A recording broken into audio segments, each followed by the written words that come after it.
The Washington Post fires 300 plus people and the journalistic world is up in arms. The latest on the immigration fiasco in Minnesota. Plus, Scott Bessent goes to Congress and shellacks a bunch of Democrats. First, that Daily Wire Plus app, that is what you need. It's how you take the Daily Wire with you wherever you go. Get uncensored, ad-free daily shows, real investigative journalism, and a community of people who share your values. Right now, that investigative journalism turns its focus to Finding Nancy Guthrie. That is a Daily Wire true crime investigation you can follow day by day. It's really, again, we are putting so much fantastic content on the app, and you're just missing it if you're not on the app. Hosted by journalist Lyndon Blake, Finding Nancy Guthrie tracks one of the most shocking missing person cases in America, the disappearance of 84-year-old Nancy Guthrie, the mother of Today Show co-anchor Savannah Guthrie. Each episode brings the latest developments, official statements, and breaking updates as the search continues. That Daily Wire Plus app is also available on your TV, which, by the way, is where you should be watching the Pendragon Cycle Rise of the Merlin. It at least merits a big TV to watch it on because it is quite beautiful. Episode 4 is out right now. And, of course, you can get Matt Walsh's new series, Real History,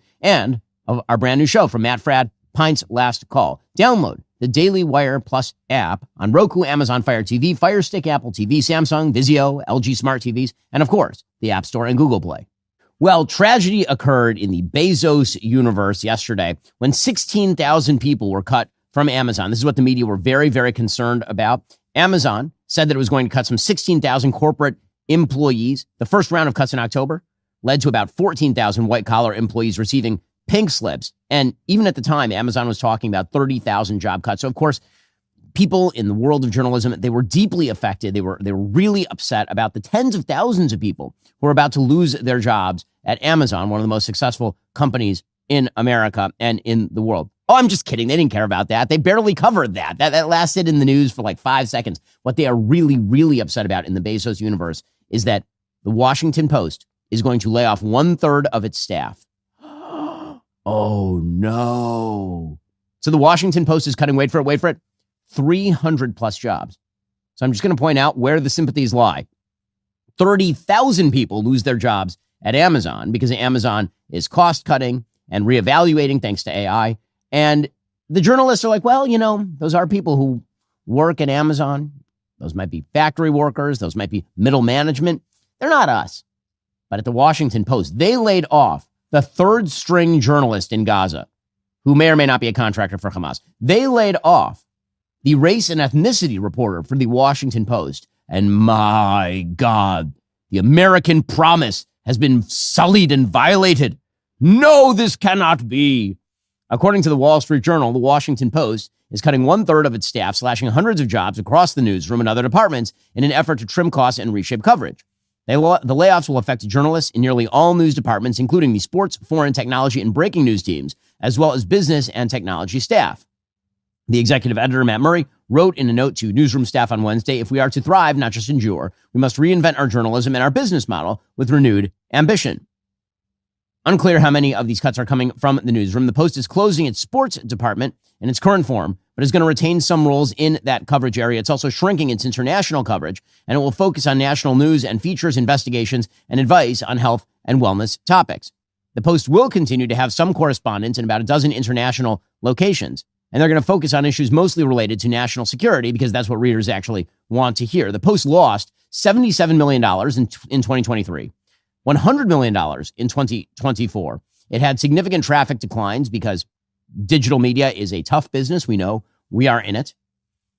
In recent weeks, Post journalists made public pleas asking Jeff Bezos to maintain their jobs. Well, it turns out that the Washington Post, like the Daily Wire, like a lot of other for-profit institutions, is not a nonprofit.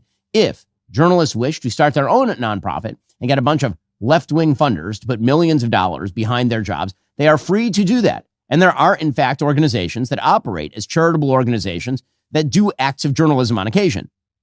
But the idea that Jeff Bezos owes it to the employees of the Washington Post to maintain their jobs when they are losing money is crazy, and it's stupid. Nonetheless, the response from the media ecosystem is absolute shock and horror. Emmanuel Felton, the race and ethnicity reporter at the Washington Post. I don't even know.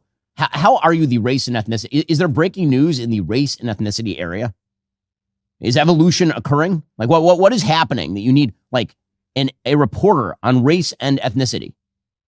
Why is that? How is that a coverage area? By the way, if on the right, there was a race and ethnicity reporter, we would recognize just how kind of a little racist that is. If there was like a race and ethnicity reporter over at Breitbart or here at the Daily Wire, I think that the left would read that in a very different way than they read the race and ethnicity reporter over at the Washington Post.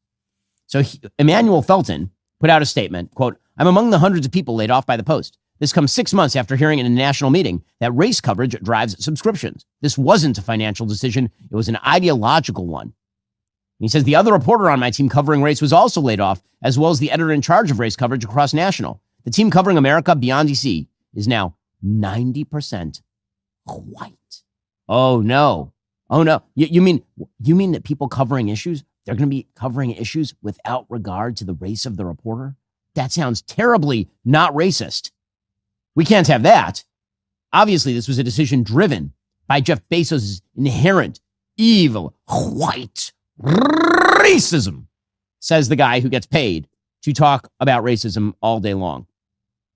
Robert McCartney, a retired Washington Post editor, correspondent, and columnist, quote, 39 years at paper before Bezos began gutting it.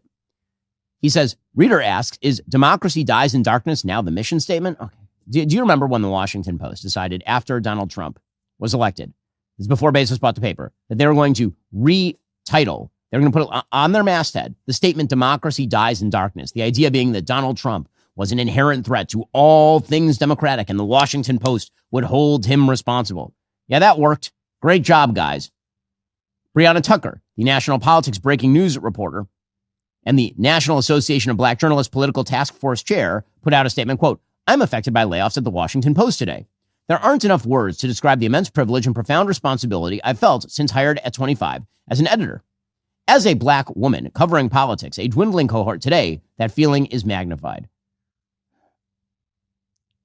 Again, if your first take about being fired by a paper that is bleeding money is that you were fired because of your race, perhaps that betrays the style of coverage that you were doing, which might be one of the reasons the paper was suffering.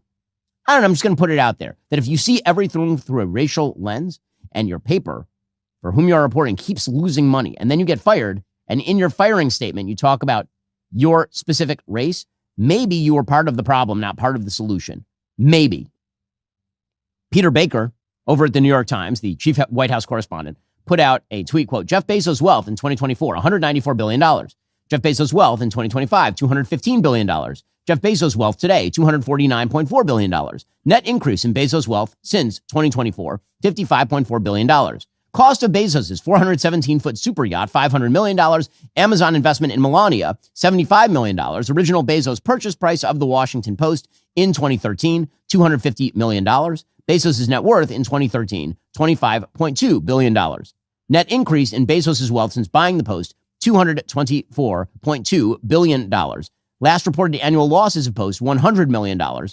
Number of years Bezos could absorb those losses with what he makes in a single week, 5. Okay, I love the premise of this tweet, which is that somehow it's a charity, that he bought it as a charity operation. The only number that matters there, that's a lot of numbers. The only number that matters in that tweet is last reported annual losses of Post, $100 million. Maybe one of the reasons that Jeff Bezos is worth $250 billion is because he does not hold on to declining assets. He does not allow his businesses to be run like a charity. Maybe that would be the reason. Maybe that's why he is extraordinarily wealthy and most of the reporters working for him are not, because maybe they think they're in the charity business. But this is crazy. Okay, the approach here is nuts. Again, as someone who's the co-founder of a major media organization in the same business as the Washington Post, let me just say that when you lose money and you can see where you're losing money, you have to lay people off. That is how business works. And Jeff Bezos is not doing anything wrong by doing all of that. The view of journalists that somehow they are owed their position because the person who hires them is rich is extraordinary, especially when many of these same journalists are asking that the federal government step in and make the owners of their own businesses not rich anymore. And do you understand? They are living off the charitable giving, they think, of the rich people while ripping into the rich people and declaring that they are the ones who are very, very important. And the people who hire them, they're just supposed to absorb the losses.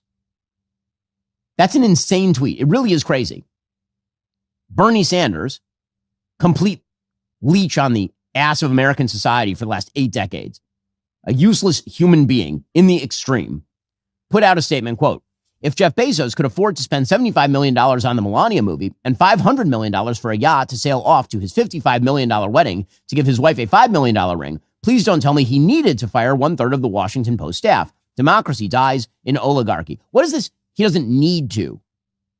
He doesn't need. I wasn't aware that every decision that you make in economic life is dictated by need. This is why Bernie Sanders, by the way, thinks that you should not have shampoo choices. He has literally said stuff like this, that I go to the supermarket and I don't understand why are there 11 choices for deodorant. I don't wear any. Like, dude, it's not about what you need in America. It's about what you want. That's why this country kicks ass. And that's why your version of the country sucks. It is not about what people need. It is about what they want to do and what they have the freedom to do. And if Bernie Sanders wants to get together a bunch of his left-wing friends to put together a 501c3 and rehire all the race reporters at the Washington Post, he is free to do that. In fact, if Bernie wanted, he could sell his lake house and he could hire several of these journalists and they could work for him and they could gallivant into the utopian socialist sunset together and enjoy their time. But he's not going to do any of that. By the way, when it comes to Bernie Sanders himself, he spent over $550,000 in 2025 campaign funds on private jets. How many Washington Post salaries could that pay? And the notion that business owners somehow owe it to their employees to keep employing them as the business loses money is crazy towns. It is crazy towns. It is stupid. And it is driven, again, by this bizarre ideology that you are somehow owed a job if your boss is rich, even if the company that you work for is losing money and you are unproductive in helping to drive the business's turnaround. Go start a business yourself if you want to absorb that risk. The beauty of being a salaried employee is that the check comes in the mail every week. The beauty of being an investor is that you receive the benefit of the decisions that you make at the top level. But it also means you absorb the losses. And so that means if you don't wish to absorb losses, you cut costs. That is how business works. If people want to go start their own, they can. They are free to do so. And these sort of yelling that Jeff Bezos is really, really rich, therefore he should just subsidize all of these journalists or pseudo-journalists, I think many of them are pseudo-journalists, in what they do, is ridiculous. In a second, we'll get to why the Washington Post is actually in trouble, why they've been failing. First, there's a lot of young people trying to navigate the dating scene these days. And as you're trying to find the right person for yourself, you should probably ask whoever you're seeing, important questions like, do you want kids in the future? Or what are your thoughts on religion? That's how you get a better idea of whether or not that person is the right person for you. The same goes if you're hiring for your company. You want the right person. And that means addressing key questions first to see if somebody is right for the role. And that's why you need our sponsor, ZipRecruiter. When you post your job, ZipRecruiter suggests screening questions to help you hone in on top candidates faster. Today, you can try it for free at ziprecruiter.com/dailywire. ZipRecruiter's matching technology works fast to find candidates who actually fit what you're looking for. The platform will suggest screening questions that help you zero in on the best applicants. You can use filters to see who's been active recently. All of this has helped ZipRecruiter become the highest rated hiring site on G2. We here at the Daily Wire are hiring rapidly this year. The tools ZipRecruiter offers employers give hiring managers a big head start to fill positions quickly with qualified candidates. Ask key questions, hire faster with ZipRecruiter. 4 out of 5 employers who post on ZipRecruiter get a quality candidate within day one. Try it for free at ziprecruiter.com/dailywire. That's ziprecruiter.com/dailywire. Meet your match on ZipRecruiter. Now, I know there's some on the right today who are suggesting the reason that the Washington Post is failing is because it went so left-wing. I don't think that's actually true. I think that the reason the Washington Post is failing is because it failed to adjust to the sort of underlying trends in media. The reality is the New York Times is every bit as left-wing as it ever was, and the New York Times has been killing it. The New York Times went from something like 1 million paid subscribers 10 years ago to 10 million paid subscribers today. Meanwhile, the Washington Post is stuck in the doldrums at 2 million paid subscribers. And that is less to do with the politics of those various outlets than it has to do with their choices in business. This is why it's so funny when people say, like, why is the New York Times so successful? It must be because of their amazing news coverage. No, wrong. The reason the New York Times is successful is because it made a series of purchases of nearly unrelated businesses and then drove all of those businesses toward a subscriber-based model that is almost like bundling. It's basically a bundling strategy. In the same way, you are now seeing major media corporations in the entertainment space buy one another and then drive all of the subscription revenue toward one hub. That is what the New York Times did to become successful. It's not because they hired a bunch of stellar White House reporters. It ain't Peter Baker who's driving the subscription model of the New York Times. He's certainly a reporter who is doing his job, and he's not hurting the New York Times, and it's a very profitable enterprise, the New York Times. But the idea that the New York Times chiefly is making bank right now because of their stellar Middle East reporting or because they hired a stringer in Ukraine is nonsense. It's just not true. And all these journalists who are proclaiming that it is so are foolish. They don't understand how business works, and they are self-glorifying, patting themselves on the back. The reason the New York Times grew is because they shelled out a bunch of money in 2022 to buy, for example, The Athletic, which is a sports outlet. And then subscriptions are driven back toward the New York Times company. They bought Wordle in 2022. What does Wordle have to do with the New York Times? The answer is nothing. It raises engagement. There's a free game played by a lot of people, and it means a lot of people are on the New York Times app, and a certain percentage of those people will be upsold into the subscription. They bought Wirecutter, which is a product recommendation site. They expanded massively. You want to know where the expansion occurred in the New York Times staff? It did not occur in their Middle East reporting. It occurred in their cooking section because they realized that high engagement in their cooking section would get people to subscribe for the cooking section and then stick around for everything else. It is fair to say that the growing components of the New York Times business subsidize the newsroom. It's why New York Times expanded its games section. It's why they expanded their audio and podcast section. They changed their strategy with regard to their registration wall. In other words, they made a bunch of business decisions at the New York Times that have not been imitated by the Washington Post in any real way. And that is why the Washington Post was in trouble. Not because the New York Times is more committed to journalism than Jeff Bezos over at the Washington Post. Kara Swisher, who again is a left-wing journalist in the tech space, who is very warm toward the Bernie Sanders view of the world. Kara apparently led Washington Post alumni by donating a staggering $10,000. I don't know why that's called staggering by Mediaite, but okay. A staggering $10,000 to a rapidly growing fundraiser for journalists laid off from the newspaper on Wednesday. She made the donation to a GoFundMe organized by the Newsroom Union and reporter Rachel Siegel. Apparently, they have about $322,000 raised. So Swisher had floated a bid to buy the paper from Bezos in 2024. She wrote, quote, "The Washington Post, where I started in the mailroom, is the place that made me everything I am now. Skinflint billionaire and failed fashion model Jeff Bezos has decimated it. But I have the means now because of what this legendary institution gave me to donate a decent chunk of dough to these hardworking employees. I urge you to give whatever you can." What a hero. Heroic work there. That's just great. How about you create a business model that can hire those people? How about that? That's going to do a lot more than 10 grand. A successful business model means that you can keep a lot of people employed. A failing business model means that people get fired. That is how the world works. It is how the world has always worked, unless you have somebody subsidizing your pet interest and being angry at Jeff Bezos that he's decided not to subsidize your favorite reporters on race and ethnicity. That is your problem, not Jeff Bezos's. It's silly. And again, I think there is a fundamental disconnect happening in the media between what actually works and what people wish worked. So Jim Vandehey over at Axios, and Axios is a nice company, like it's a nice sized company. I believe that they do a couple $100 million a year in business, largely based on advertising. They have some subscription revenue. So Jim Vandehey, he says, quote, "Still baffled. Why would a disinterested, disengaged, distracted Washington Post owner hire a seemingly disinterested, disengaged, distracted CEO, suffer perpetual criticism and money loss? Lots of rich people would buy it. Even more execs would gladly run it. Show me a single entity at anywhere doing anything that worked without a strong, engaged leadership. Kind of matters. I bet Don Graham or Kara Swisher would pull together a group to take it over. Bloomberg could easily swoop it up himself, just sell it." So if Jeff Bezos wants to sell it and somebody makes him an offer, I'm sure he would consider it. But Jake Sherman over at Punchbowl News, who again has a very successful newsletter, right? It's sort of a DC Beltway insider newsletter that's really well done. So Jake tweeted back at Vandehey, quote, "Okay, hotshot, what would you do to turn the Post around?" And Vandehey then tweeted out a list of things that he would do. 2 reporters on every federal agency. Oh yeah, that's going to do it. 2 reporters on the EPA. That's going to turn around your subscription model.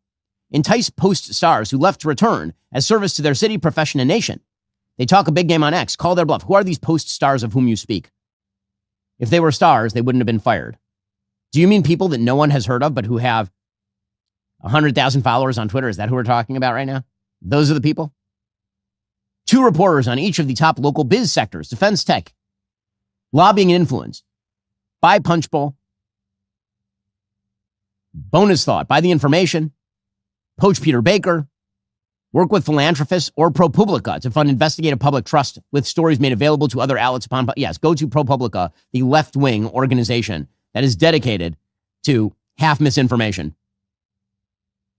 Ask Marty Barron and Bob Woodward to train a new generation of diggers. And this is such old style thinking. This is not the thing that is going to turn around the Washington Post. It is not. But again, it's not about that for so many of these journalists. The reason they are so upset today is because what the Washington Post just said is that journalists are subject to the rules of the market just like everybody else. They have, in the journalistic world, thought that they were immune from this stuff for legitimately decades. They are not, and they never were. All right, meanwhile, on the immigration front, Tom Homan says that some immigration agents are going to leave Minnesota. According to the Wall Street Journal, in a press conference Wednesday morning, Homan said he would be pulling 700 officers and agents out of Minnesota. There's still 2,000 who are going to continue to operate. Homan is, of course, trying to reset the table. He is trying to make clear that this is just the efficient and effective use of law enforcement, that ICE is not there to, quote unquote, cause trouble. And he's trying to negotiate deals with the locals in Minnesota, Mayor Jacob Frey, who's terrible, and the Minnesota Governor, Tim Walz, who's trying to make bank off of this political crisis in order to continue effectuating the law. Homan has repeatedly indicated that he hoped to move the officers under his command away from large roving street sweeps toward more targeted arrests of known criminals. He said the changes he was implementing would, quote, help ensure accountability and that targeted enforcement operations have a focus on national security threats and public safety threats, and they are conducted effectively, safely, and appropriately. He calls this smarter enforcement, not less enforcement. President Trump, for his part, again, President Trump has very good political instincts, which is why he has been president twice. He says, that he learned, he said this to NBC News, that we could use a softer touch. Speaking of Minneapolis, what did you learn? I learned that maybe we can use a little bit of a softer touch, but you still have to be tough. These are criminals. We're dealing with really hard criminals. But look, I've called the people. I've called the governor. I've called the mayor, spoke to them, had great conversations with them. And then I see them ranting and raving out there, literally as though a call wasn't made. He is right about all of that. And he says, listen, we got to enforce the law, and we're trying to do it. It's Democrats who are standing in the way. This is why I say I think the Democrats maybe are winning the battle on immigration, but they're going to lose the war because, as we'll talk about in a moment, they are also going completely radical. Now that they believe they have an advantage, again, political parties tend to do this. They think they have an advantage on an issue, and then they go pedal to the metal and proceed to ram right through all the guardrails. A journalist also spent the day trying to get J.D. Vance, the vice president, to apologize to Alex Preddy's family. That did not go particularly well for him. Did you plan to apologize to the family of Alex Preddy? For what? For, labeling him an assassin with ill intent. Well, again, I just described to you what I said about Alex Preddy, which is that he's a guy who showed up with ill intent to an ICE protest. No, but if it's determined that his civil rights were violated by this FBI investigation, will you apologize to that? So if this hypothetical leads to that hypothetical leads to another hypothetical, it's a real case will that's I open. do a thing? Okay, and the vice president, basically saying, when the evidence, shows what you're saying that it shows, then maybe. The reality is that the full investigation has not yet been done. If, as the evidence appears to show, Alex Preddy did not show up to massacre law enforcement, he was there to obstruct law enforcement but not massacre them, does that mean that Greg Bovino used some overwrought language and so did Kristi Noem? Sure. Did the vice president say that? I'm not sure the vice president said that. Kristi Noem, for her part, points out correctly that chaos is not compassion. She was speaking in Nogales, Arizona. And while the left tries to tell us many times that it's somehow compassionate to allow that kind of chaos, it isn't. It was dangerous, not just on this side of the border, but on the Mexican side of the border as well. We saw many of those illegal migrants not be able to survive the brutal terrain. They didn't survive the river crossing. Those causes of death, of heat and water, were dangerous, and the left behind so many bodies that in some counties along the border, they had to install migrant morgues just to pick up the dead bodies that were passing away on their way to try to get into the United States. In fact, during the Biden administration and those open border policies, we saw even the UN declare that the United States and Mexico border was the deadliest land route in the world. Countless people were sexually abused and trafficked over and over again and exploited. Of course, she is right about all of this. Now, again, I think the Trump administration is course correcting. I will tell you what is not helpful is when Steve Bannon, I will say once again, a person all over the Epstein files and who did 15 hours of sit-down interviews with Jeffrey Epstein, acting as a quasi-PR flack for the child molester. Steve Bannon, who desperately wants to run for president, apparently in 2028. Right now, he's playing this game where he says he wants Trump to run in 2028. He knows that's not possible. Then he will reluctantly step into the fray. Steve has no chance of becoming president, of course, but he would like to maximize his profile by doing so and saying obnoxious things on stage because that is what Steve Bannon does. He came out yesterday and suggested, quote, we're going to have ICE surround the polls come November. We're not going to sit here and allow you to steal the country again. And you can whine and cry and throw your toys out of the pram all you want. But we will never again allow an election to be stolen. He says President Trump has to nationalize the election. You've got to put not just, I think, ICE, you've got to call up the 82nd and 101st Airborne on the Insurrection Act. You've got to get around every poll and make sure only people with IDs, people actually registered to vote, and people in the United States as citizens vote in this election. Now, I'm in favor of voter ID.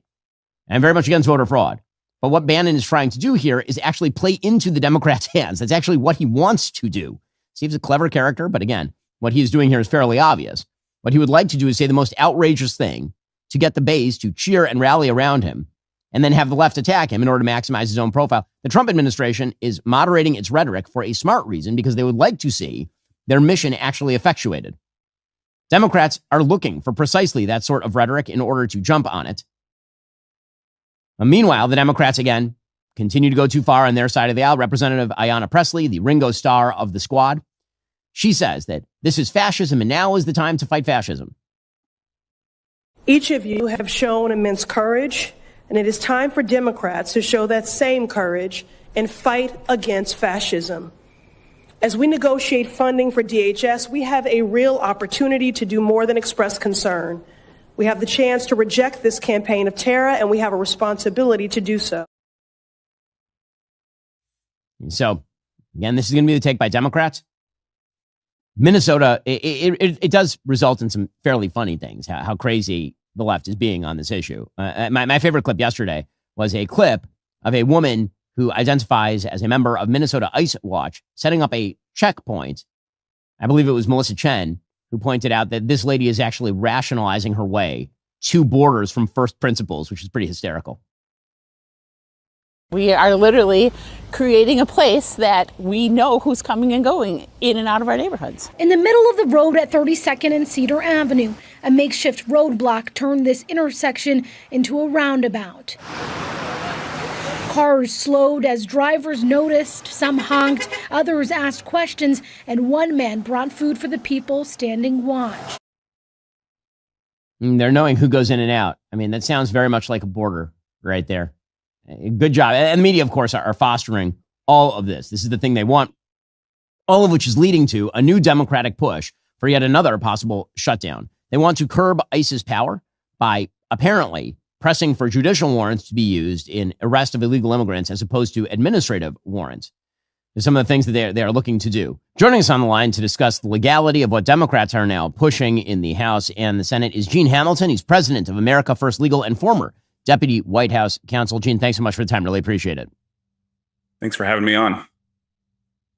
So one of the things that we've been hearing is the Democrats are pushing for the possibility of yet another partial government shutdown with regard to the Department of Homeland Security. And we've heard rumors that they are pushing the idea that every arrest must be accompanied by a judicial warrant for ICE to effectuate it. What does that mean? What are we talking about? What is the legal basis for administrative warrants, which is typically what ICE uses when they're effectuating an arrest for illegal immigration? Yeah, absolutely. It's a great question, and thanks for asking it. Civil immigration enforcement is the standard routine immigration enforcement that ICE has engaged in for decades. Immigration to the United States and immigration out of the United States tends to be a civil matter. Now, there are criminal penalties associated with violating those civil matters. So if you come into the United States illegally, you've committed a crime. If you come into the United States after being deported, again, you have committed a crime. There are lots of other crimes that are associated with it. But generally speaking, immigration is a civil function of the federal government. And so what happens is that you have a system that's built in the executive branch to handle this, where you have ICE within the Department of Homeland Security. They conduct arrests, they detain aliens in the United States, and they handle deportations.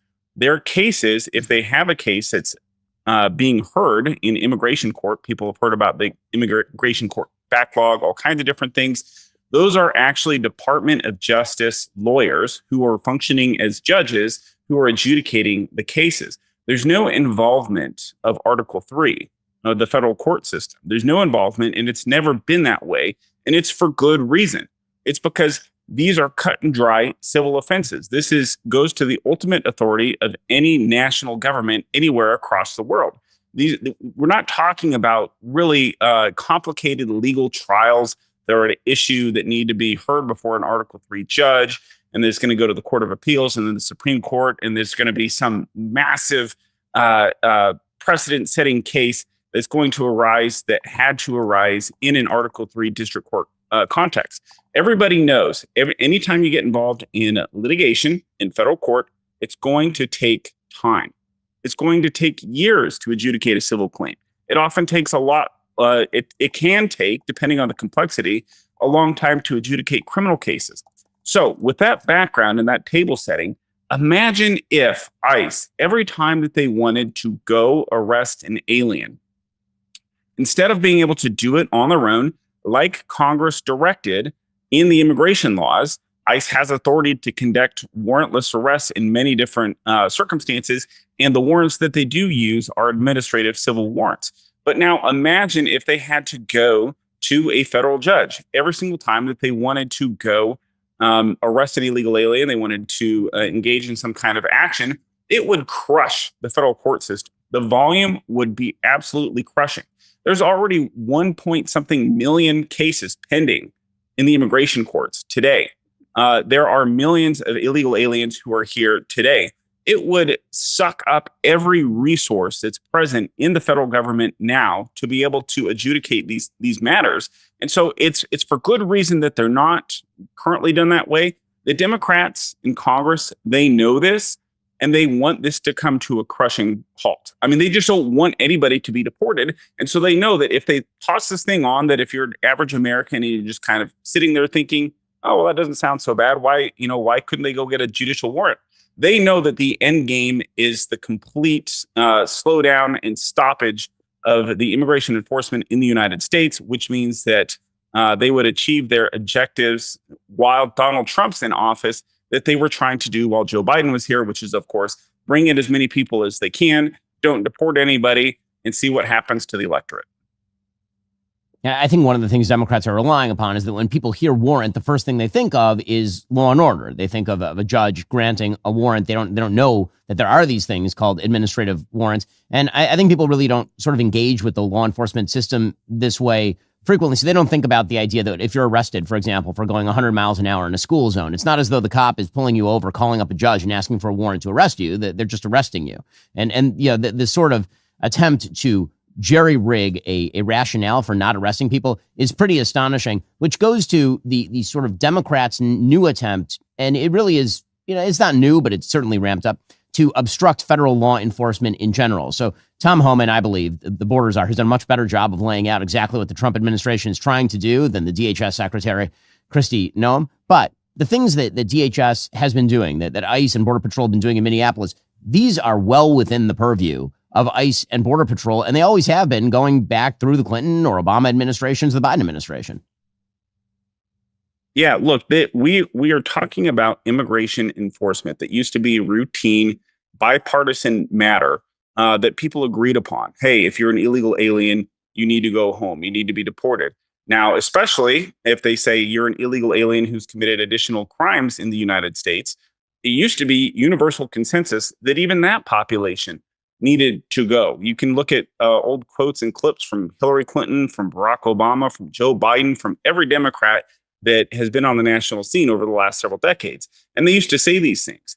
But of course, now where the rubber's actually meeting the road in Minneapolis, where ICE and CBP have been engaging in targeted operations, going after these convicted criminals who either have removal orders or who, because of the sanctuary city policies in Minnesota, ICE doesn't have the ability to detain after they've been encountered by law enforcement. And so these guys and gals are engaging in things that everybody used to agree was good and it was good for society, and it was necessary. It's a necessary function of any sovereign government.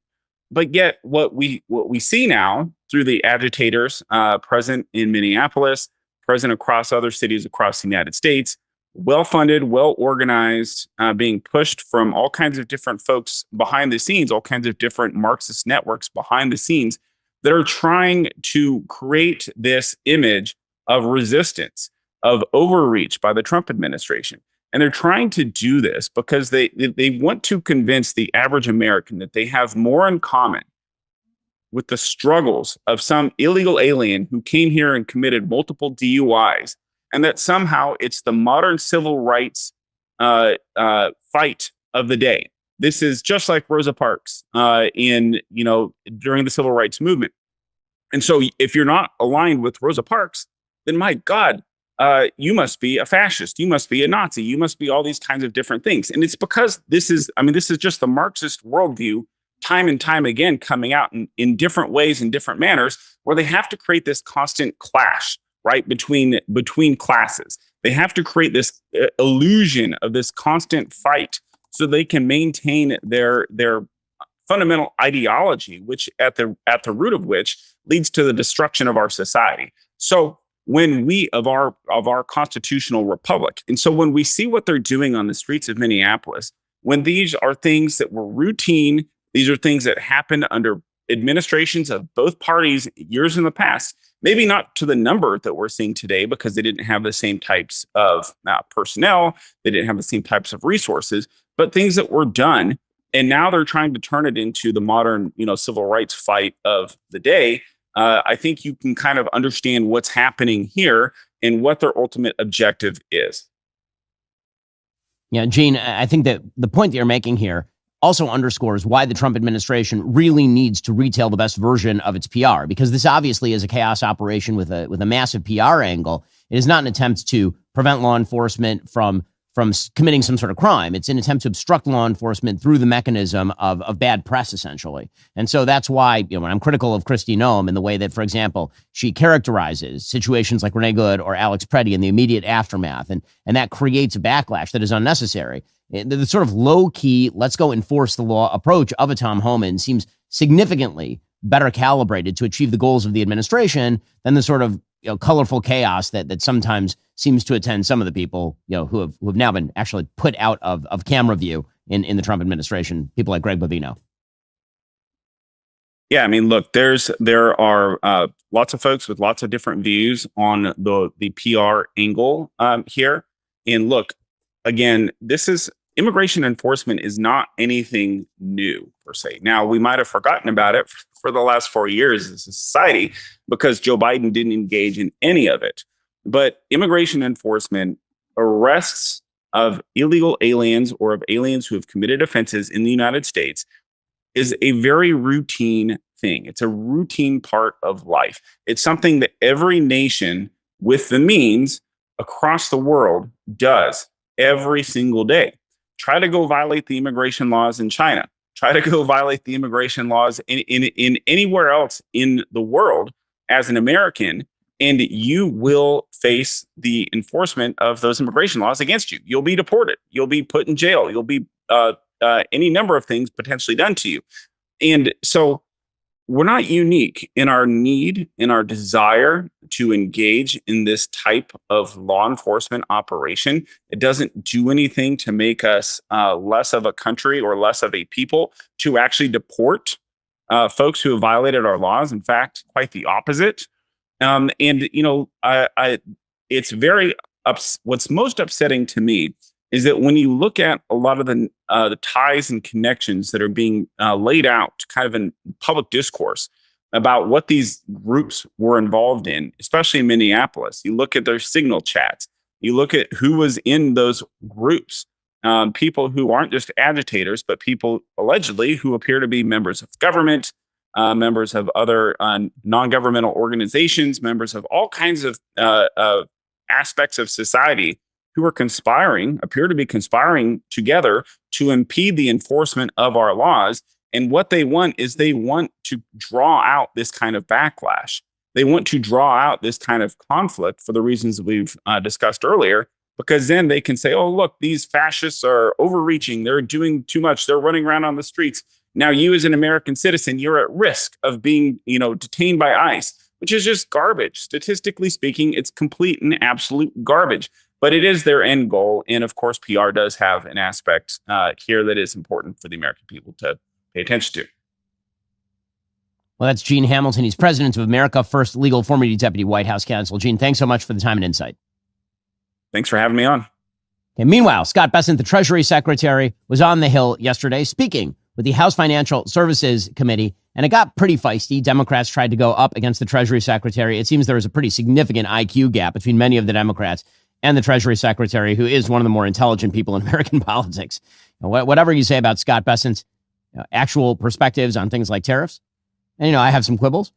There's no question that Scott Bessent is a brilliant human. Anyway, Scott Bessent was appearing before the House Financial Services Committee, and he was asked about inflation in housing, and he started talking about the fact that you need to deport people, and if you deport people, then that is going to reduce the demand for housing, because you're reducing the demand for housing by just definitionally.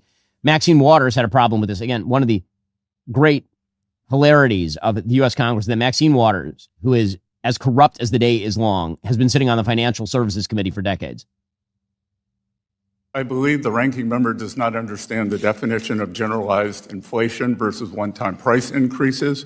I would also note that housing, especially for working Americans, a Wharton study has shown that the mass unfettered immigration, adding 10 to 20 million new people demanding housing, Congresswoman, is what caused a great deal of housing inflation for working Americans. So you and the Biden administration should be ashamed.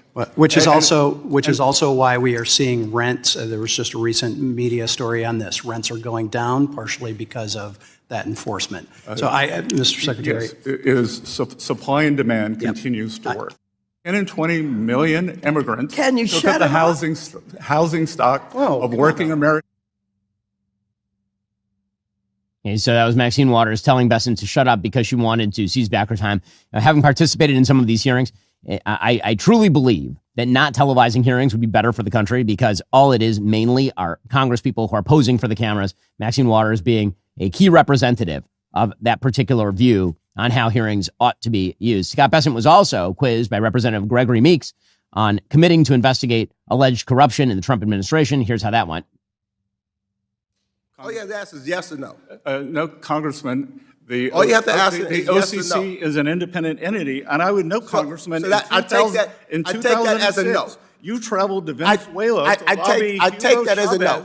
On behalf of I your take that donors, as a on no. behalf of your You donors. do not want to answer that question. I take that as a no. For a $7 billion I'm asking you to do your responsibility as Secretary of the Treasury. Into a Venezuelan you do not. Mr. Makes, will you? time has expired. You cannot erase what you did in 2006. He's the one that went past your time, Mr. Chairman. No, he did not answer my question, and he wouldn't pass the time. He had 6 seconds left to try to answer your question, and it was a yes or no. It was a yes or no answer. I asked him, will he? No, was that yes or no? The OCC is an independent. Stop covering for the president. Stop being his. See, these hearings are so these hearings are so useful. They're so useful. Representative Stephen Lynch, Democrat of Massachusetts, he also went up against Bessent. Again, did not go amazing for him. Serious question and a serious issue for the financial services industry, especially as the Secretary of the Treasury. Well, that's an important. No, this is my time. I haven't asked any more questions. I haven't asked you any more questions. It's the gentleman from Massachusetts. I'm trying to get to my next question. Could you speak a little louder? I can't hear you. Yeah. Okay. I might. Okay, so good times over in the House. Now, on a more substantive level, Scott Bessent cited 4.1% growth under the Trump administration is a big highlight for the Trump administration. Obviously, the perception of the economy is going to have a massive impact on the 2026 elections and looking forward on the 2028 presidential election. Here is Bessent citing solid growth under President Trump, particularly in the last half of last year. The U.S. will have reported likely, despite the government shutdown, despite the longest government shutdown in history, 4.1% growth for the past 3 quarters. And so we have been successful at that. Europe last week celebrated 0.3% growth. So it's no comparison. Right. And I think we are beginning to accelerate. And importantly, everything we are doing is to fix this terrible Biden inflation from the past 4 years, 21.5%, much more for working families, and we are bringing that down. And there's no question that the economy has been chugging forward at a very rapid rate at this point. That is particularly, again, because of the tech industry that is now being decried by the entire left and populists on the right. It is the supposedly terrible big companies that are driving economic growth in the country right now. Even though, for example, software companies have been taking it on the chin because AI is now substituting itself for some of the big software companies. Google, for example, is now doubling its spend. Alphabet reported an 18% jump in fourth quarter revenue and revealed plans to roughly double its spend on data centers and other capital projects. Sales exceeded analysts' expectations at nearly $114 billion, according to the Wall Street Journal, driven by growth in the company's digital advertising and cloud computing units. Net income was $34.5 billion. That is a 30% increase compared with the same period a year earlier. Google is using all of that money to develop AI models and build the data centers needed to train and run them. Again, Google is an extraordinarily well-run business, obviously, which is why they have such a high valuation.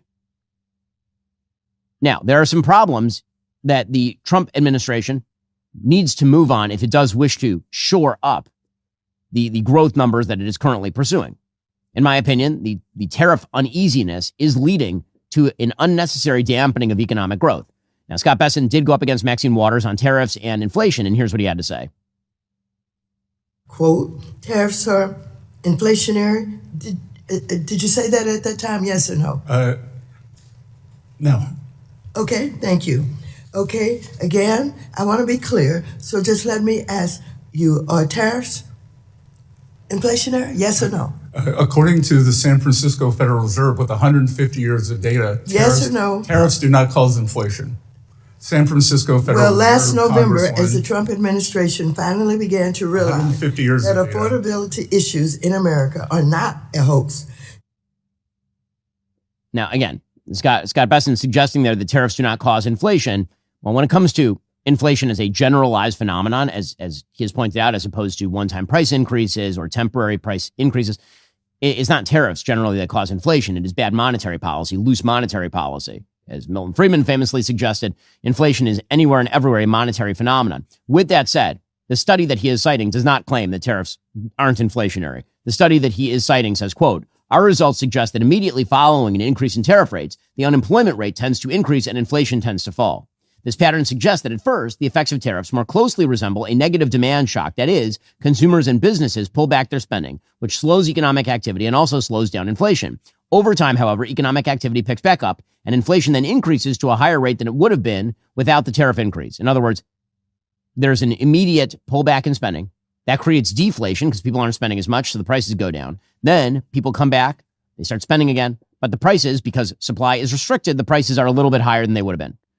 Okay, so have the tariffs been this gigantic boon to America's economy? The evidence has yet to show that they have been a gigantic boon to America's economy.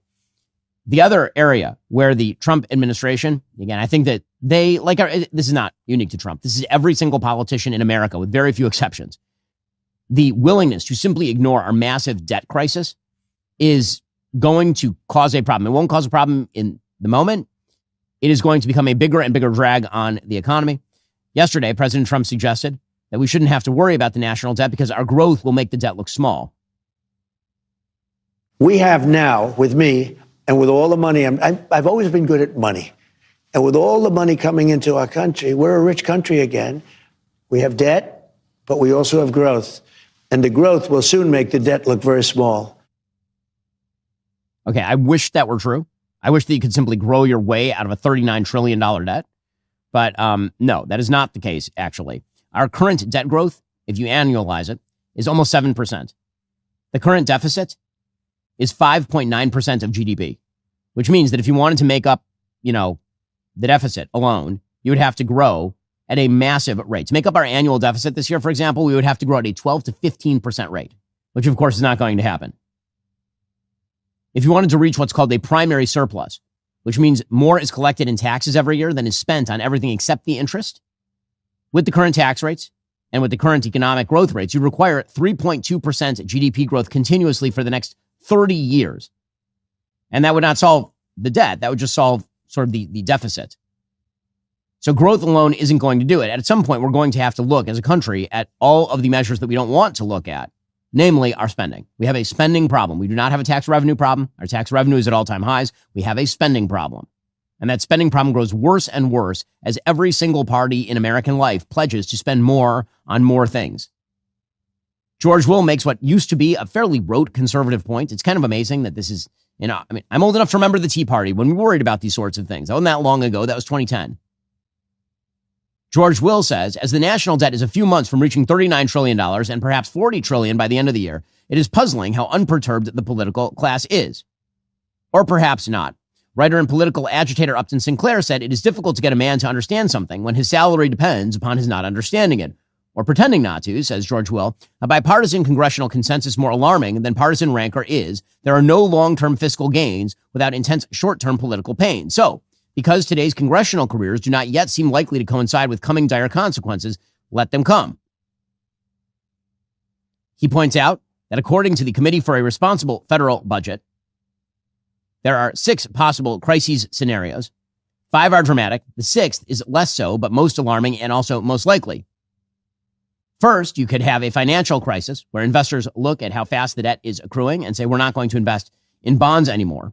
Second, you could have an inflation crisis because if you have a financial crisis, then you have to inflate the currency in order to deal with that. Inflation would then become baked into the expectations of investors who would demand higher interest rates. And if that happens, then, says George Will, when interest rates paid on debt exceed the rate of economic growth, a crisis intensifies because rising interest rates depress economic growth. Then you would have an austerity crisis where you have to have massive cutbacks. You could have a currency crisis where, because of inflation, an appreciating dollar means that people diversify away from U.S. debt. The most unlikely is a default crisis, but the most probable and most ominous outcome is a gradual crisis where we kind of just descend into economic sluggishness. Now, maybe AI creates massive productivity gains. But even if AI creates massive productivity gains, which I believe is something that's going to happen, until and unless we have a political class and an American people, because we're the ones who elect them, who are willing to talk about the kinds of cuts necessary to make America fiscally responsible again, nothing is going to change. The trajectory will maintain for a while, and then it will suddenly get much, much worse. Right now, we're still the best bet on the block because other countries are acting in even more fiscally irresponsible ways than the United States. But if we continue along the pathway that we have created with our gigantic welfare state, particularly our means-tested welfare state, if we continue to do that sort of stuff, then we are going to run into a brick wall at some point. Alrighty, folks, the show continues for our members right now. We'll get to scandal in New York as Zohran Mamdani visited a dude who got shot charging a cop with a knife. What's he doing? Remember, in order to watch, you have to be a member. If you're not a member, become a member. Use code Shapiro at checkout for 2 months free on all annual plans. Click that link in the description and join us.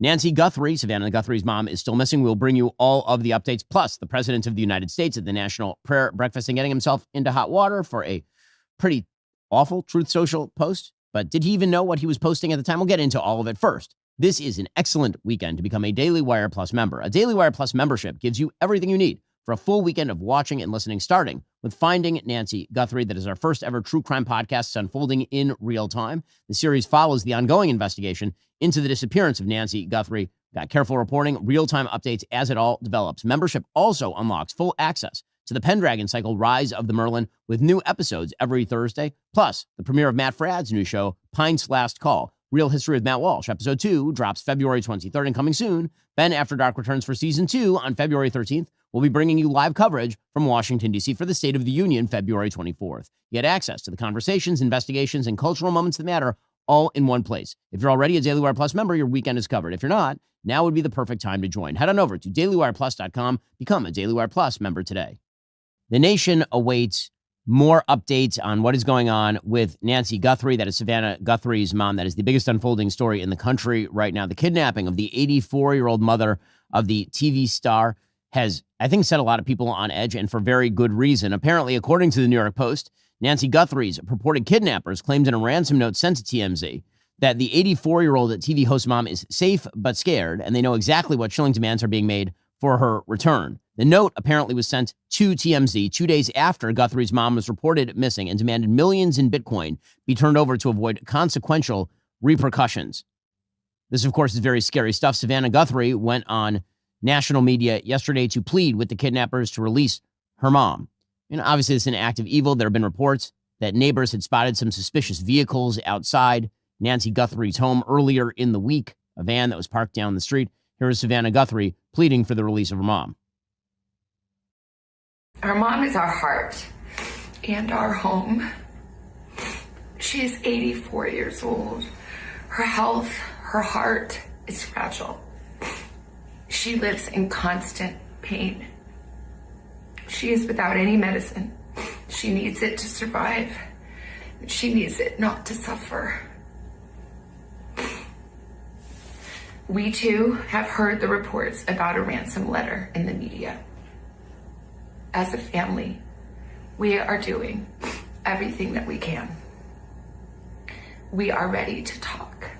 Savannah Guthrie's brother also released a video yesterday, late yesterday, asking kidnappers to release. This is Cameron Guthrie. I'm speaking for the Guthrie family. Whoever is out there holding our mother, we want to hear from you. We haven't heard anything directly. We need you to reach out, and we need a way to communicate with you so we can move forward. But first, we have to know that you have our mom. We want to talk to you, and we are waiting for contact. Absolutely horrifying case, obviously. According to TMZ, the original ransom note contained insider details about the abduction, including information about her Apple Watch and a damaged floodlight at her $1 million home. The note was sent before those details were publicly revealed, which is why some people think that the note is legit. Now, there are some people who are taking advantage of this. Apparently, one imposter had sent a ransom note, a fake ransom note, and then was caught and charged. According to the New York Post, a California man accused of sending phony ransom texts to Savannah Guthrie's family about her missing mother has been arrested and charged, according to that criminal complaint filed on Thursday. Some sick, twisted piece of trash named Derek Colella, who was in his mid-40s, messaged Guthrie's daughter Annie and son-in-law Tommaso Cioni about the ailing 84-year-old on Wednesday, according to a complaint filed in Arizona federal court. A lot of sick people out there, a lot of perverse people out there, obviously. Apparently, the authorities have been receiving a flurry of fake Nancy Guthrie ransom notes, and that is actually bogging down their resources in their search for the actual kidnappers at this point. According to the Post, at least 3 ransom messages have been reported to Arizona and federal authorities in the 5 days since Guthrie was disappeared from her $1 million Tucson home. Only one of them was being taken seriously so far. There are a fair number of clues, apparently, that Nancy Guthrie was targeted. According to certain officials, including former Special Agent Tracy Walder at the FBI's LA field office, he says, I think that this was targeted. He says, I don't think this is a botched robbery because you don't want to burden yourself with the person that you're taking out. I mean, pretty clearly, this was targeted. It'd be hard to imagine that it wasn't targeted. Well, there was an original ransom deadline. That ransom deadline did pass at 5 p.m. yesterday. That does not necessarily mean that something terrible happened, although the threats were there that something would happen if the deadline passed and a ransom was not paid. Now, all of this is very upsetting. Former FBI Director Andrew McCabe said that in these situations, you get a lot of false leads, you get a lot of scammers, you get a lot of people trying to take advantage of a horrible situation. It's unthinkable, but it does happen. He said, obviously, that if you're a kidnapped 84-year-old person, then that is incredibly stressful medically, physiologically, psychologically. Whether the police are any closer is totally unclear at this point in time. The sheriff who's overseeing all of this, a guy named Chris Nanos, he said they've gone through over 100 tips at this point. Are you flooded with tips? Are the phones ringing nonstop? We've probably gone through well over 100 tips. I don't want to discourage anybody.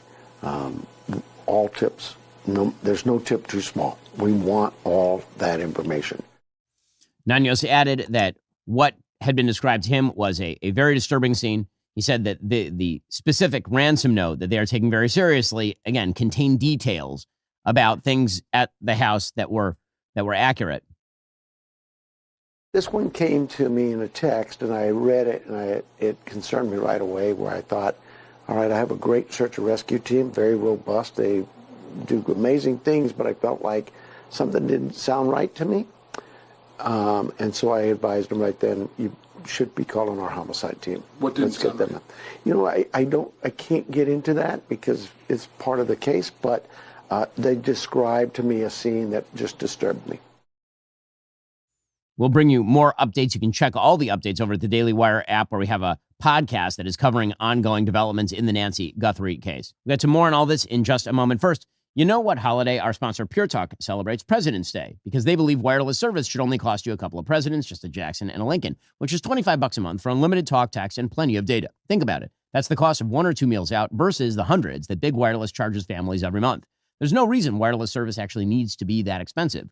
What makes Pure Talk different goes beyond just price. They're an American wireless company that actively supports our veterans and invests in a U.S.-based customer service team. So when you call, you're speaking with someone right here at home who can actually help you. I'm using Pure Talk all the time.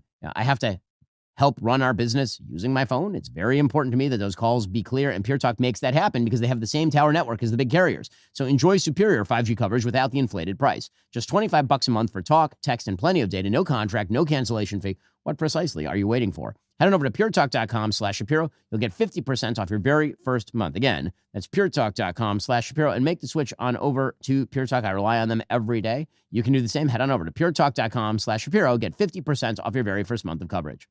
Joining me on the line for all the latest updates is Lyndon Blake. She's our Daily Wire investigative reporter. And of course, she has a podcast covering all of this right now over at Daily Wire Plus. Just another reason you should go subscribe. She's bringing constant updates. Lyndon, thanks so much for the time. Of course, Ben, a lot to get to on the 6th day of the search for Nancy Guthrie.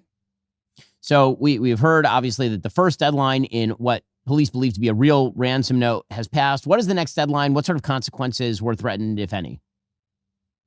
Yeah, so the next deadline is a big deadline, 5 p.m. Thursday, the first one, it's gone.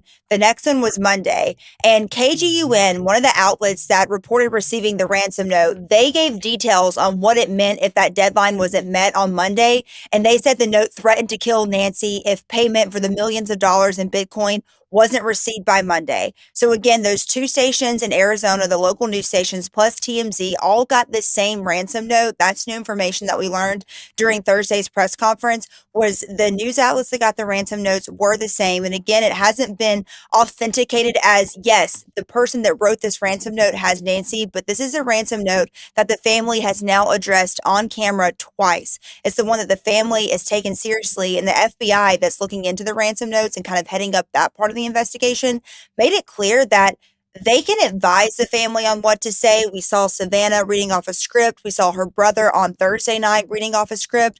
But ultimately, it is up to the family to respond, to agree to make a payment if they want to continue to engage with this person, the author of the ransom note. So to me, that sticks out again as Savannah, who has the court TV background, the lawyer background, is saying there is something in this ransom note. And I do not believe it was the Apple Watch and the floodlight that the sheriff and the FBI brought up as two things that were in the ransom note.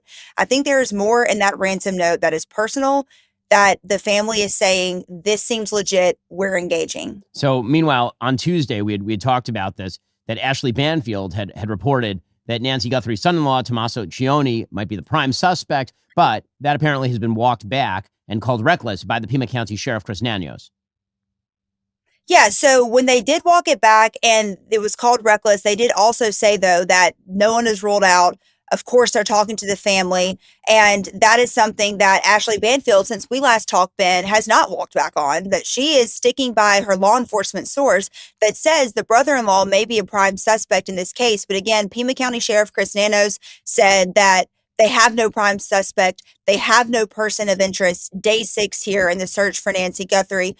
The action, though, that's happening at Annie Guthrie's house and Tommaso Cioni's house is that we now know they have taken one of those Celebrite boxes, one of those boxes that just extracts all this digital information, that was seen leaving Annie Guthrie's house. So we know they are looking in. This is a digital investigation, and they're pulling stuff from Annie Guthrie's house, who, mind you, is the closest person that lives to Nancy.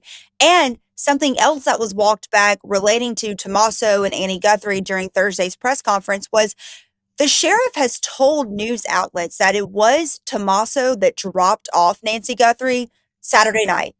We now know that she Ubered to her house, her daughter's house, and was brought back by Tommaso. That was on record, told to a news outlet.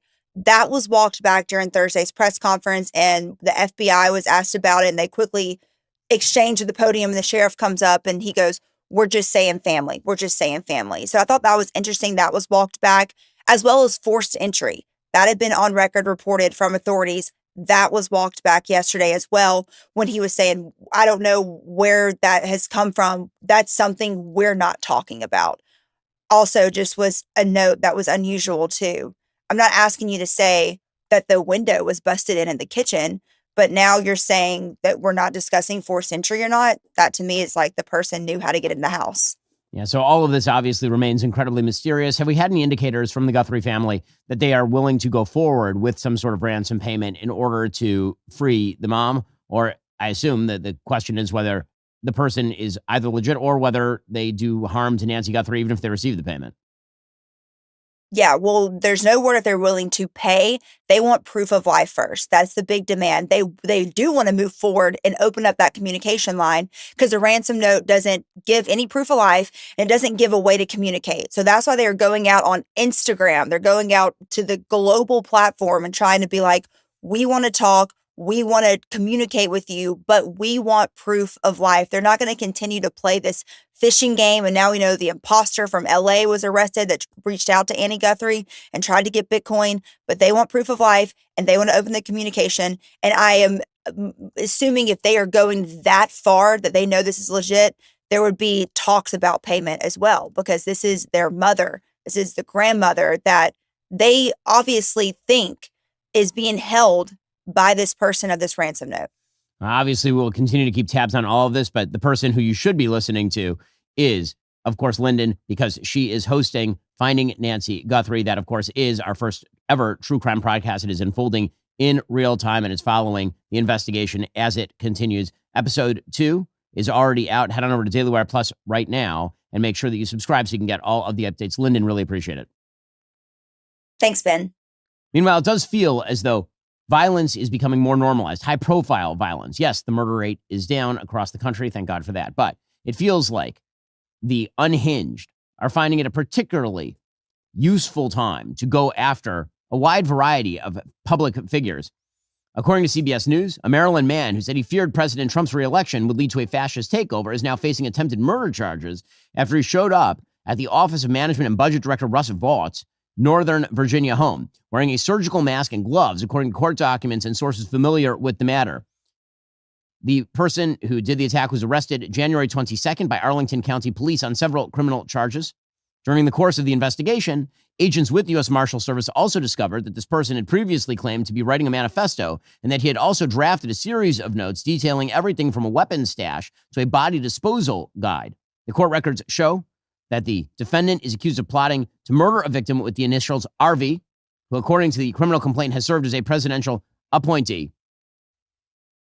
Sources familiar with the case separately confirmed to CBS News that the alleged target was apparently Ross Vogt. Now, the fact that most human beings could not identify Ross Vogt if looking through a police lineup. He is not one of the most high-profile members of the Trump administration by leaps and bounds. And yet the fact that he was being targeted for death by a deranged individual, again, it shows that there is something that is broken. There is something that is broken. The normalization of political violence that reached its apex with the murder of Charlie Kirk, that has not gone away, and it seems to be getting worse and worse. I'm not sure how to put that genie back in the bottle, except for everyone to take down the temperature. Everyone has to take down the temperature. Because if that does not happen, then what you end up with is more violence. So, just to take another example, the feds have now arrested a person named Kyle Wagner, a cross-dressing Antifa terrorist who allegedly threatened to assault, kill, and dox officers in Minneapolis, according to Deputy Attorney General Todd Blanche. He said in an ex-post, the Justice Department with ICE arrested a self-identified anti-ICE Antifa terrorist in Minneapolis today, conspire and threaten to assault, kill, and dox officers, and you'll find yourself in federal custody facing the full force of Justice. Following the fatal shooting of anti-ICE activist Alex Preddy in Minneapolis, according to the Daily Wire, Wagner allegedly told his followers to take up arms and attack law enforcement. This person said, "Show up ready to go, not talking about peaceful protests anymore." He called on people to march with guns and said the Second Amendment is the only thing that's going to keep you effing protected from literal effing Nazi gunmen. Get your effing guns and stop these effing people, he added. He was also seen in videos wearing women's clothing. Here was Caroline Leavitt announcing the arrest of this Antifa member. Just today, the Department of Homeland Security arrested this individual. He is a self-proclaimed Antifa member who has been threatening, doxing, harassing ICE. He called for the murder of federal law enforcement officers. He encouraged bloodshed in the streets of Minnesota. He proudly acclaimed affiliation with the domestic terrorist organization Antifa. And the Department of Justice, thanks to the great work of HSI and the FBI, was able to locate and arrest this individual today. Now, unbelievably, one of these observer mobs, meaning people who are trying to obstruct law enforcement, actually surrounded the agents who are arresting him, which just goes to show you how out of control things are in Minnesota. You can see here are the officers coming to arrest him, and you have the observer mobs who are surrounding these officers as they go to arrest a criminal who's threatening to murder ICE officers. This is where we are now. And this is being fomented by the mayor of Minneapolis and by the governor of Minnesota and by a legacy media that treats basic law enforcement function as a crime that apparently not only requires observers to be there, but sometimes requires obstruction of law. And the person they're arresting was not particularly vague about his threats. Here is video of him threatening ICE. This is where ICE has come to die. I'm more than willing to keep the peace if they will go back to wherever they fucking crawled out of and leave us alone. We want to know who they are. We will identify every single one of them, and we will prosecute them to the full extent of the law. And if that has to be done at the barrel of a gun, then let us have a little fun. Obviously, this person is deranged. And when I say deranged, I think that you probably could have told that by his cross-dressing fetish that he was observing online. This is this person when he is not looking somewhat like a tattooed skinhead preparing to kill ICE members.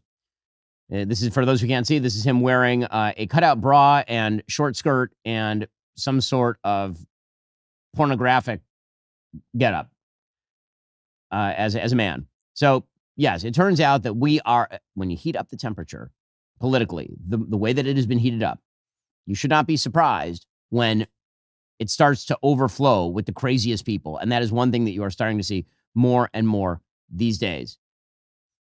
And again, some of this is being promoted openly by Democrats.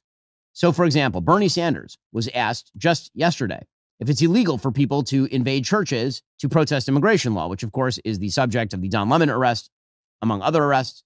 And here is Bernie Sanders basically refusing to say if it's illegal for people to do this. Can I ask you real quick what you think about Don Lemon's arrest? Well, he made many statements on that. Do you think it was appropriate, though, for those protesters to be in the church? Is that a protected First Amendment right inside the church protesting? Thanks.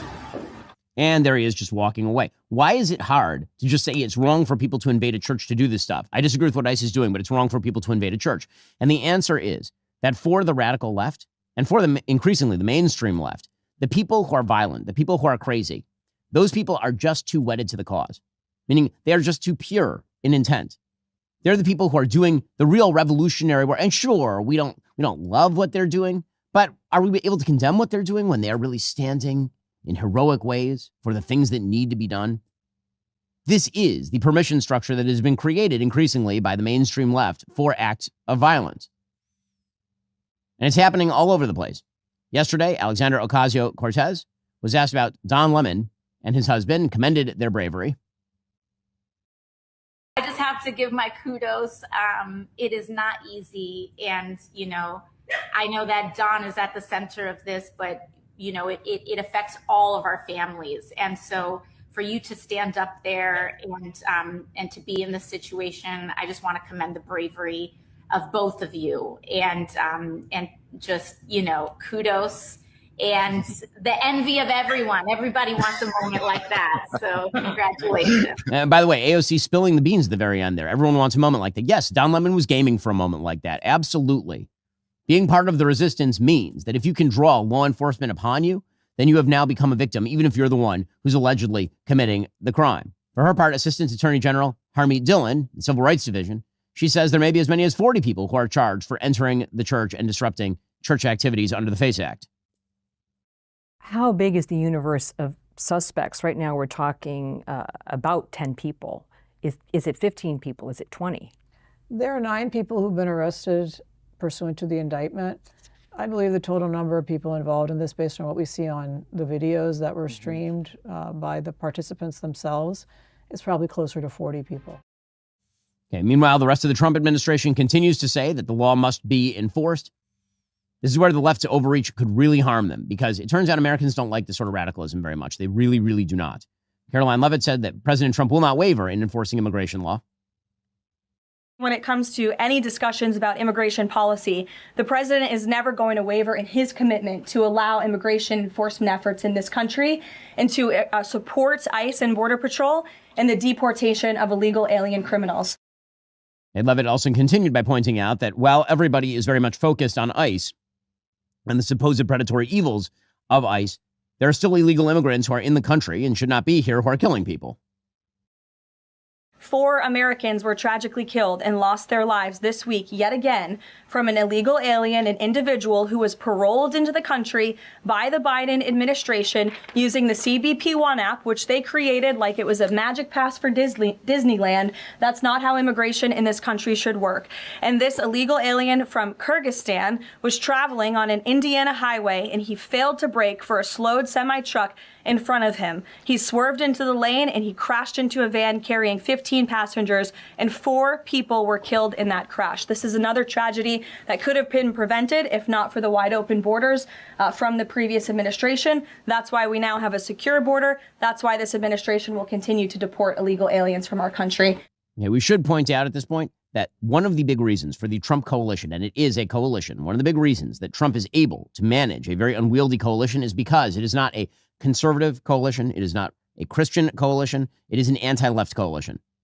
Just to be accurate about this, if the Republican Party wants to build going forward, they're going to have to retain a modicum of moderation. They're going to have to recognize that the vast majority of the American people are not people who agree with me on every policy or agree with the vice president on every policy or agree with Stephen Miller on every policy. That actually, if you want to retain electoral success, the best way to do that is to point to the radicalism of the left and to say, we're not that. We're the normies. Why do I bring this up? Well, yesterday, the president returned to the National Prayer Breakfast, and he gave what was, I think, a pretty amusing speech.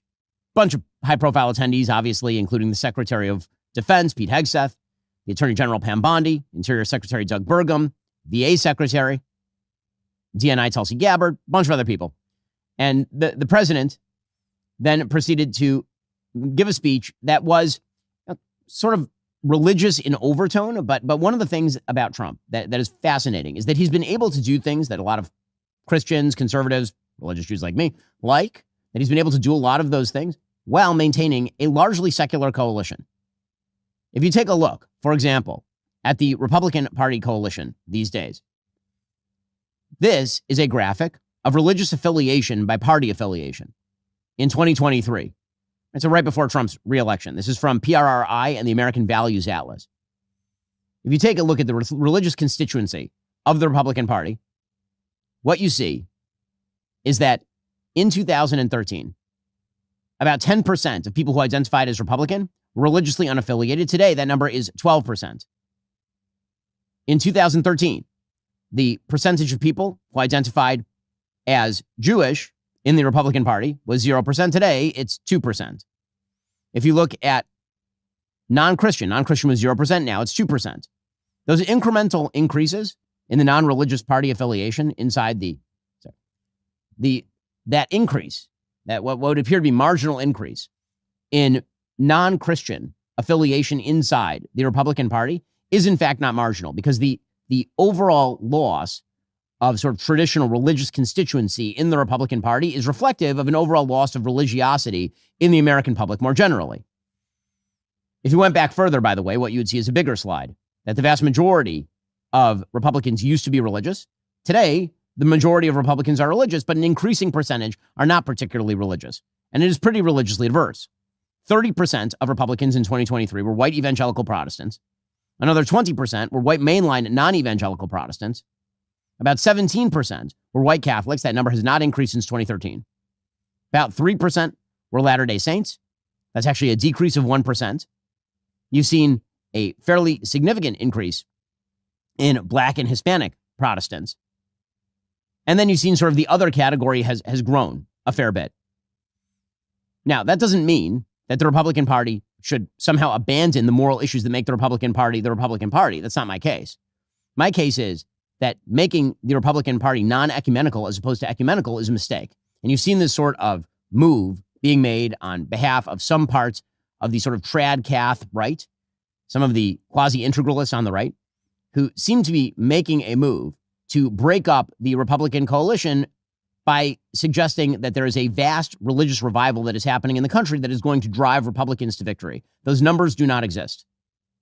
By the way, I wish there were, okay? So don't get me wrong. I wish there were a vast religious revival in the country and that the Republican Party was closer to its biblical moral values. I wish that were the case. That is not supported by the data, which is why Trump is the right president for this moment. And it's why Republicans have to watch out for this sort of coalitional building and how not to break it up. Let me show you a couple of other statistics. In terms of how often people attend religious services, for example, those numbers have been declining radically.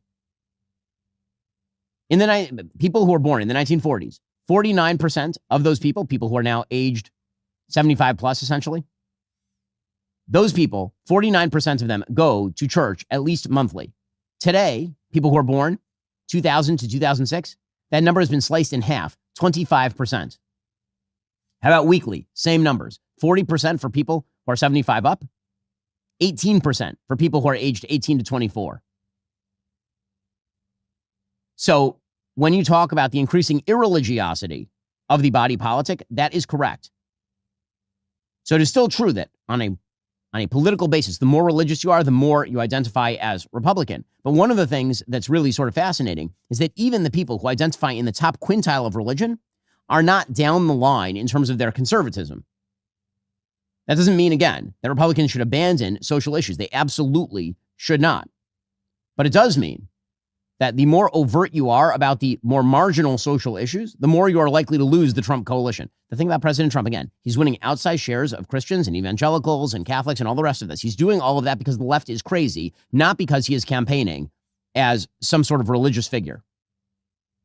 So the president, for example, has not taken the position, a very strong position anyway, that women should drop out of the workforce. There's a wing of the Republican coalition that says basically it is best if all women are at home and none are working.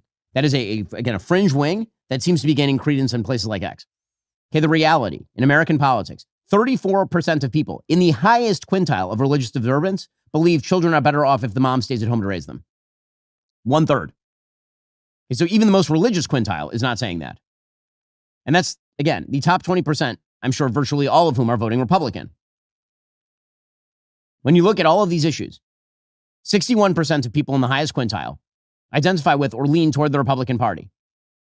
63% of those people believe that abortion should be illegal in most or all cases, which of course is the position that I take. Only 34% again say children are better off if the mom stays home to raise them.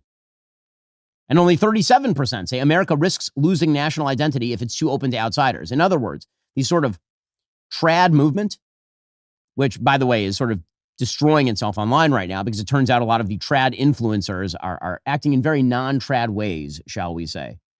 There's a pretty high-profile case online in which a supposedly trad influencer was sleeping with another trad influencer, and unfortunately, this sort of thing is not particularly, I'd say, uncommon these days.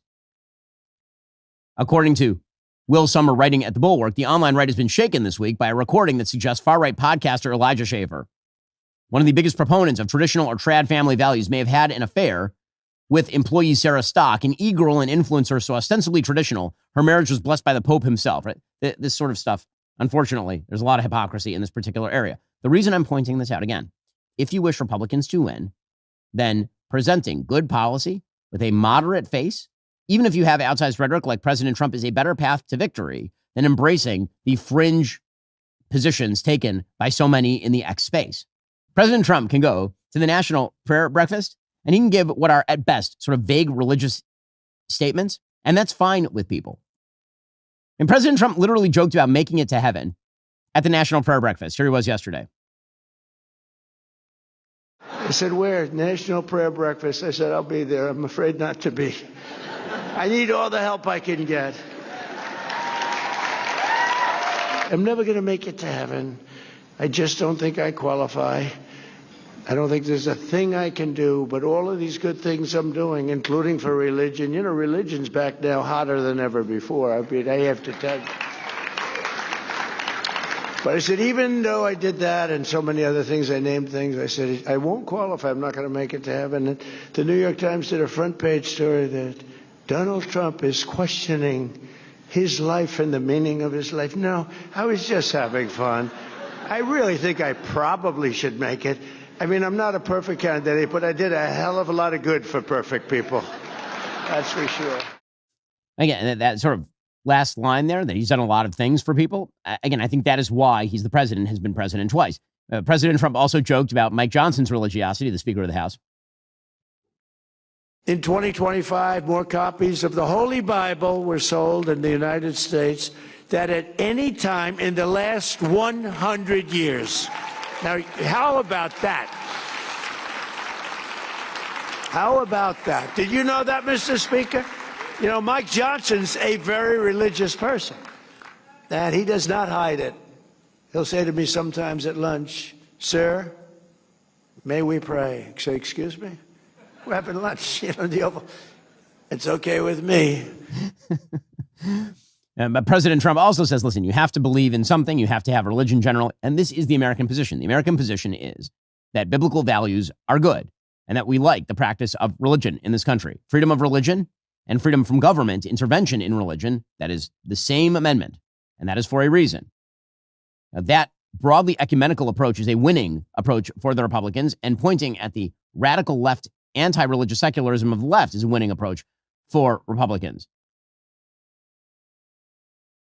I've always said, you just can't have a great country if you don't have religion. You have to believe in something. You have to believe that what we're doing, there's a reason for it. Of course, he is obviously correct about that.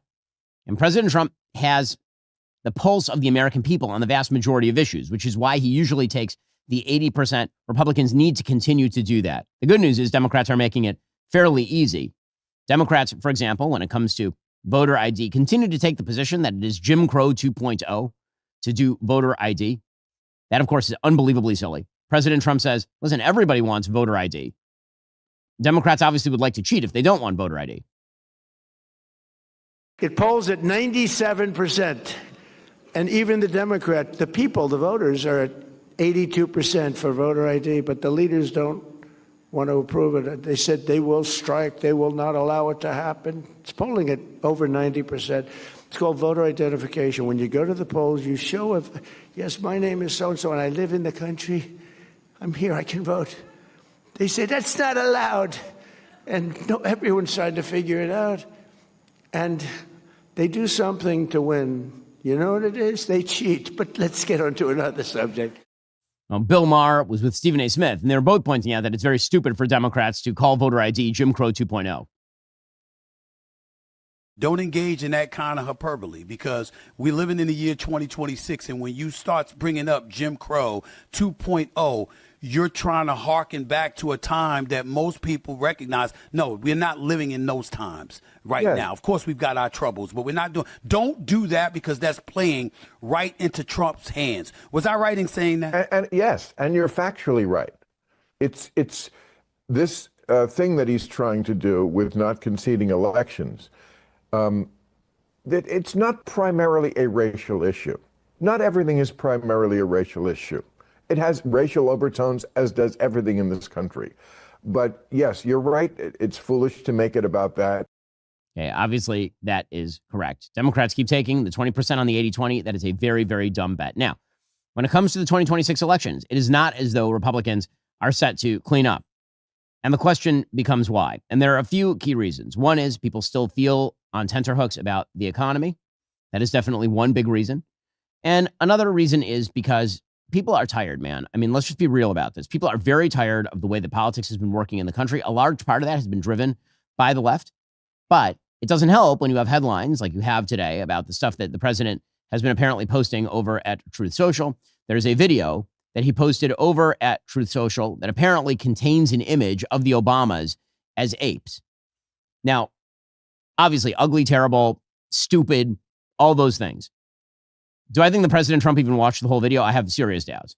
President Trump has a habit of late night truthing, where he just sort of gets up at 3 a.m. or he's up at 3 a.m. and he just starts truthing things out. And I'm almost certain that the president never watches the entirety of any video. I don't think he has the attention span to get through any of the videos that he's tweeted. I think if he sees that there is something that is pro-Trump, he puts it out there. And if there's an ugly image in there, either he ignores it or he didn't see it in the first place as a general rule. Doesn't mean that it's good for him to do it. I think that is the reality. Here's the video that is now launching 1,000 think pieces. Initiated by a court order, the Michigan investigation team obtained forensic access to a DS200 tabulator, the machine that counts the votes. A Telit 4G wireless chip manufactured in Taiwan was discovered embedded into the motherboard. The voting machine tapes clearly indicate modem engagement and transmission of election data.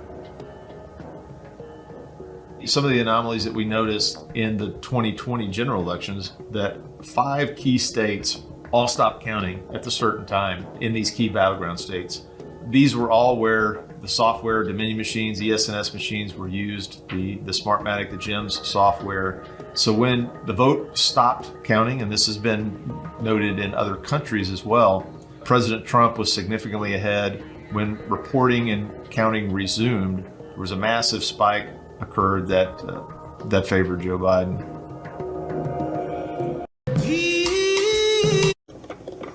Okay, so if you actually watch that entire video in context, what you see is that the video is 1 minute, 2 seconds long. The first 59 seconds of that video is a person speaking to camera about Dominion voting systems. And the president put out a post about how many votes were deleted and all this. I don't think that stuff is verifiably true. But as far as the video goes, the very, very tail end, like the very, very end, that's when you get the graphic of the Obamas as apes. Now, does that justify anything? It doesn't justify anything, but I think that the suggestion that the president did not watch the entirety of the video and that he just put that out late at night because he watched the first 25 seconds of the video or 40 seconds of the video, I would say that is extremely high probability. That nonetheless will launch 1,000 think pieces. That sort of thing is, shall we say, self-defeating at the very least. Aside from being immoral, if the president did it on purpose, which I don't think he did, that it is self-defeating. It is an own goal. There is no reason for that sort of activity. And it is one of the reasons why the president has never been able to get to 55 or 60% in the approval ratings, even when his policy has been at its height. Well, the big game is coming up, obviously, on Sunday, and our friends over at Kalshi, our sponsors, according to the Kalshi markets, you can buy a yes on Seattle at 69 cents and a yes on New England at 33 cents. I believe that the Vegas odds right now also have Seattle as a pretty heavy favorite in this game. We're going to go through some of the ads for the big game. Some have been pre-released. We begin with Bud Light. Here's some of their ad. Ooh, what's that? First beer of the wedding. Is there enough for everyone? Oh, right there. I got this.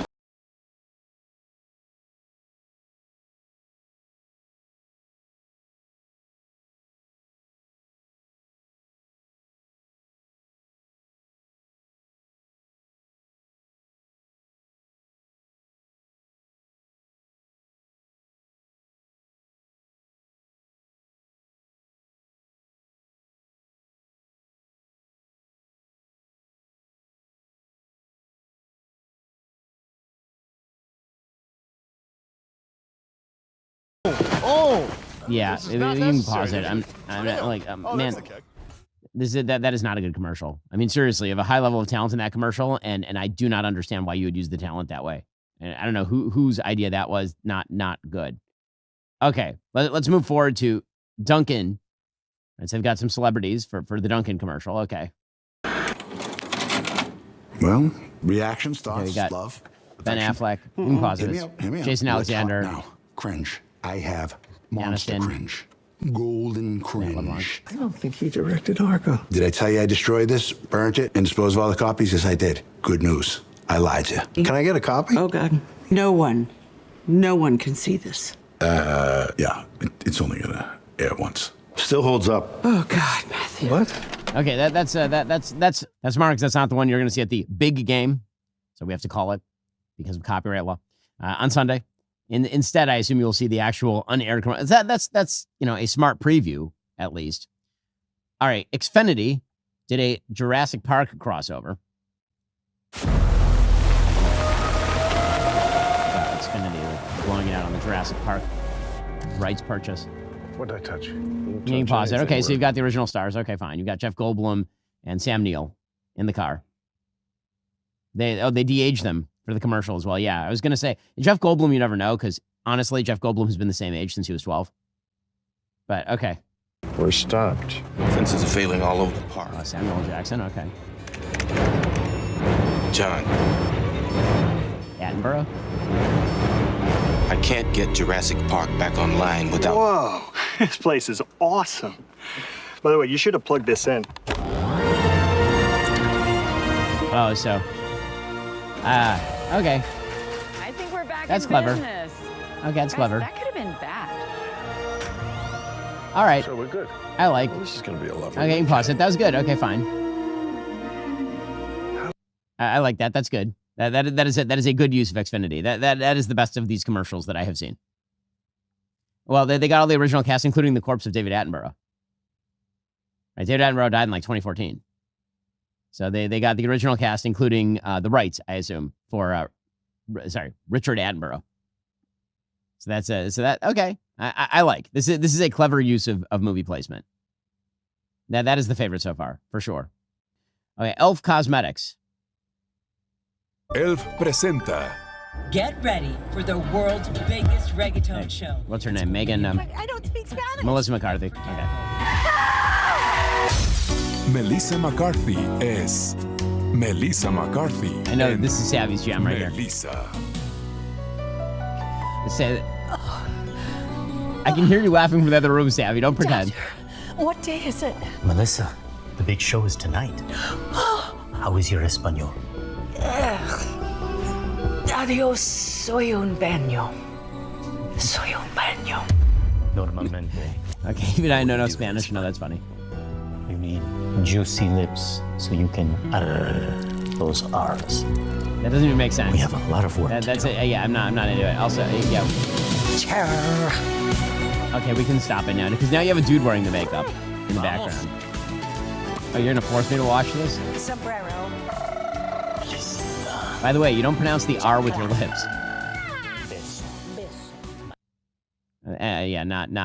Nope. That's gonna be a no from me, dog. Again, Elf is, as a cosmetics company, very smart in the way that they market because basically they're very, very low cost cosmetics. And so marketing down scale like that is pretty smart. It looks like a cheap TV commercial. Okay. Savvy's not going to let me get away without going to the end here. Okay. You're better than this, Melissa. Fuego, fuego, queso, fuego. Wow, so that's her with the makeup, but she looks significantly worse than she did before. And then she's dancing. Gracias, doctor. Melissa. Yeah, exactly. It's like the proper amount of racism. I mean, Savvy, you have to tell me if you're offended. Okay, so yeah, okay. So Savvy loved that one. All right, I'll let her be the judge. Okay, I honestly will admit that I've seen this commercial already, and I think this is actually the best of the commercials. This one is very, very good. Betting on the right guy with Fanatic Sports. Rough patch. While the world's been talking about it, I've been betting on it. How else do you think I can afford all this? Okay, it's a clever conceit. Modeling? Yeah, and then she goes through everybody who she's dated, basically. I kind of feel bad for the dudes she dated. Honestly, she's just torching their careers and making money off of it, which is a pretty terrible move morally. But as a commercial, it's a very funny conceit that she's dating people just to destroy their careers and then bet on their destroyed careers. This pool, basketball boyfriend 1 missed the playoffs. I guess nobody was getting a ring in this house. Do you like this bad boy? Boyfriend 2 flopped right out of the league. Not that I ever tried.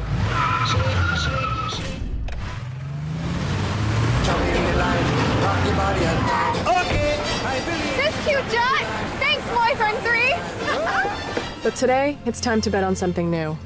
Football players. I'm making my bet on who's going to win. And you can bet with me or against me on Fanatic Sportsbook. Next stop, San Francisco. Football boyfriend. Yes. Okay, her as like an evil supervillain is pretty funny. Only on Fanatic I'll admit that's funny. I do enjoy the fact that commercial is basically about how to rig betting. It's basically about like insider betting. But yeah, at least it's self-effacing and clever. So I kind of enjoyed the subversiveness of that commercial. Okay, the worst of these commercials, by the way, is the Pringles commercial. It is a terrible commercial. This is a truly bad commercial. I'm so tired of boys. Samantha I need a Carpenter. man. So what? Sabrina Carpenter. So she built a person made of Pringles. Pringle Leo. It's breaking apart.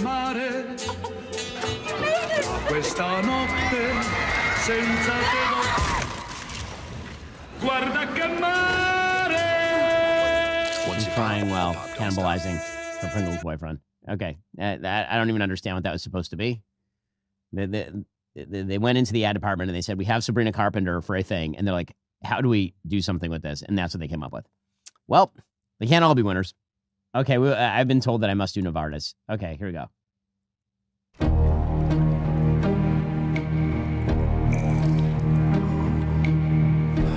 Have you ever? Okay, so this is a bunch of NFL tight ends. Seen tight ends this relaxed? I am so relaxed. They're carefree, calm, serene. You know what these tight ends are so relaxed about? Prostate cancer screenings. They've learned there's a simple, finger-free blood test. Roughly 1 in 8 men would be diagnosed with prostate cancer, and I was one of them. I'm here today because I caught it early. Gronk, what'd I teach you? Relax your tight end. Oh, prostate cancer screening starts with a simple blood test. Find out if a PSA blood test is right for you at Relax. It's a bloodtest.com. Okay, so actually, that Let's do this. I was very much pro that commercial until the shots of the relaxing butts game. I think the best one and the most effective one is the Xfinity commercial. I think that the Fanatic Sportsbook one with Kendall is clever. So I like that one. I think the worst one is the Pringles one. I think that's a bad commercial. All right, folks, the show continues for our members right now. We'll get to the latest in Iran. Negotiations ongoing, but are they going anywhere? Remember, in order to watch, you have to be a member. If you're not a member, become a member. Use code Shapiro at checkout for 2 months free on all annual plans. Click that link in the description and join us.